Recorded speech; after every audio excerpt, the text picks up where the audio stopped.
धारणारू हटिला LTR आशायी शिक्षक संघ आज संध्यारे परीक्षा फल प्रकाश पाइबा परे आंदोलनरू ओहरिछंती आशायी ओएसएससी ऑफिस आगरे 9 दिन धरी चली आंदोलन में बसी 3000 परीक्षा आशायी ओएसएससी पक्षर मोट 6025 जनक पोस्ट थिला।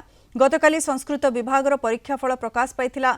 आज हिंदी ओडिया और कला विभागर परीक्षा फल प्रकाश पाइछि। दीर्घ दिनर आंदोलन परे परीक्षा फल प्रकाश पाइथिबारु समस्तक मध्यरे खुशीर माहौल देखा मिली। एलटीआर एस्पिरेंट्स माने एलटीआर आर्ट्स ओडिया हिंदी और संस्कृत चारिटा जाक स्ट्रीम रो पिला माने विगत 9 दिन धरी ये अहोरात्र धारणा देते पिलामानकर धैर्य को प्रथम मानिया पड़ो एंड से धैर्य को बढ़ाई प्रथम भगवान को धन्यवाद देवे जे पिलांकर मानसिक स्थिति एते दुर्बल थाई पिला 9 दिन धरी ये लड़ाई करते 3500 पिलांकर मेरिट लिस्ट बाहर पाखापाखि 3500 पिला एथरक नियुक्ति पत्र पाइबे। यार परवर्ती प्रोसेस डिस्ट्रिक्ट एलोकेशन हम को डिस्ट्रिक्ट रे के जॉब पाइबे तापर फाइनल ओरिएंटेशन जोड़ा कि सरकार द्वारा निर्धारण करा गोटे डेट